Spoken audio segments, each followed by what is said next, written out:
We are talking with Beth Brown tonight, who is the president of the Teachers Education Association, about what the new school year will look like across Tennessee. Right now, I feel like all across the state and really across the country, there's just this big question mark for a lot of people, whether it's a parent, a student, or an educator or a staff member at schools. And I know some folks are really trying to answer all of those questions right now. Beth, if you could sum up in 3 words what teachers are feeling right now, what would those words be? Oh, that's a tough one. Anxious,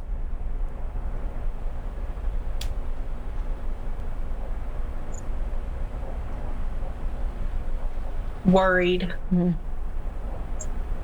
and 3 words. Oh gosh. I know I put you on the spot. I'm sorry. I should have given you a heads up on that. Yeah, that's okay. That's okay. I'll just go with those 2. I think, Yeah. and I mentioned this earlier in the show, they're doubly anxious. They're anxious to be back with their students, but they're also anxious about all of the uncertainties and the risks that come with the start of the 2020-2021 academic year. And I think, too, I think we all know this very clearly, that teachers are going to be asked to do more. When I just think about my little guys going back to school, and they've been told they're going to have to wear masks on the bus. I don't think they're going to have to wear them in the classroom at this point. That could change. But I just think in some school districts where those masks may be required, that's a whole nother job for a teacher, trying to keep the masks on the kids. That has nothing to do with educating them. Absolutely, particularly in those earliest grades. It's definitely a challenge. I mean, the teacher could spend the whole 8 hours telling the kids to put their mask on correctly, or not to hit Johnny with the mask, or twirl it on their pencil, or whatever. I don't know. You wrote a statement that, and I really think this sentence is profound. All of it really is, but this stuck out to me. It says, "Every option provided by the state requires more money, more supplies, more time, more support, things that are in very short supply already." And that is so very true even before COVID hit. And now we are wanting schools to pivot and provide all of these different options to every kid, and to do it socially distanced with more safety precautions in schools. Can we pull this off?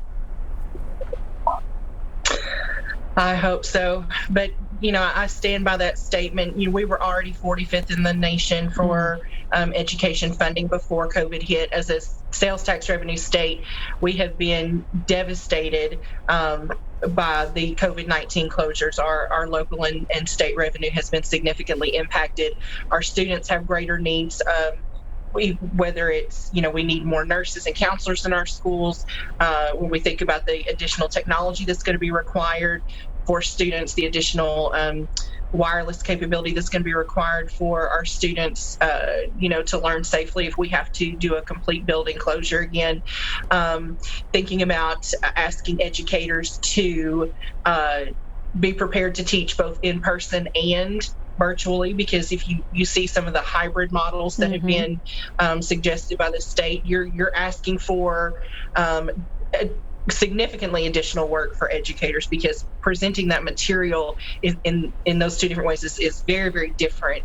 And so educators are being asked to do a lot. They really, really are. I wonder if conversations are happening about how to change education and what training teachers need moving forward, because we don't know if COVID is a 6-month more predicament that we're going to live through, or this is the story from here on out, that schools may not be the schools that we know and that we were educated in. So what's the conversation happening behind the scenes, and how we get teachers ready to teach a different way?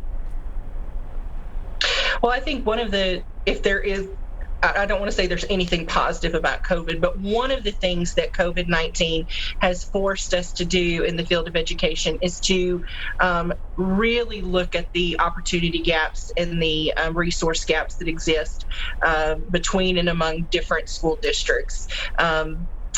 when we think about the fact that there are some students who have access to technology and those that don't, and the learning is going to be very, very different, and we're just we're broadening those gaps in opportunity. And so this has forced us to have very frank conversations about that.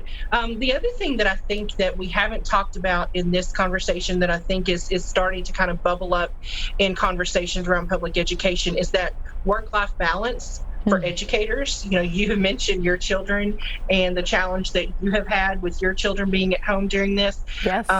We are a profession that is 80% female, and a significant number of our educators, whether male or female, have children at home. And as we are thinking about the challenges about reopening our building, we also have to keep in mind that they're parents too, and they're worried about, am I going to keep my child at home? And if I keep my child at home, how am I going to be able to do my job? Will I be able to keep my job? Those are very real concerns, and those are very real challenges that we have to face.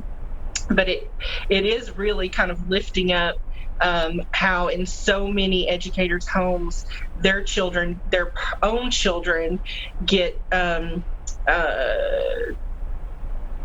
I don't want to say ignored, but they get short shrift when educators have, in my case, I average between 150 and 175 students. Wow. A year, so I've had that many kids a day. And so when I have to keep up with that many students, any kids at home, that's going to be a real challenge. And so I think that that's kind of bubbling up through the cracks as well. We have about 2 more minutes, and I just want to hit on this real quickly. A lot of school districts are saying, okay, you have an online option or you have an in-person option. Whatever you choose for your first semester, that's the choice. For parents who choose that online learning model, what is your advice to them with your teacher's cap on? What do you say to them? What do they need to be prepared for? So I think first and foremost, you have to understand that education virtually like that, whether it's through technology or not, that cannot replace instruction in a classroom. It is not going to be the same. The experience is not going to be the same. The learning is not going to be the same. So just go in knowing that and accept that. Give yourself some grace. Do the best you can. We are all in uncharted times, and I think that as we are considering, as our state is considering all of these options, we have to recognize that we have a lot of options. There might not be any of them that are wonderful, and we just do the best we can, work together, know that your child's educators, your child's teacher is there to support you and to help you. We love our students. We love your kids. They're like our own. And together we will persevere and we will get through it. Yeah, I don't think anybody's expecting the plan that we go back with to be the plan that we end with, hopefully in the spring, in May. We shall see. I feel like I'm just sending my kids with my fingers crossed and a big hug and saying, let's do this. I don't know. Let's give it the old college try, I guess. Beth, thank you so much for your wisdom and your insight today. And I know this conversation will continue. It has to continue, from teacher funding needs to how our children learn best in the schoolroom, right? Absolutely. And Carrie, I just want you to know that I always appreciate your including the educators' voices and lifting up our concerns and our hopes and needs during these conversations. We are happy to do it. Good luck to you this fall. Thank you. All right. Thank you for joining us. We're going to come right back and tell you what's happening the rest of the week. Stay with us.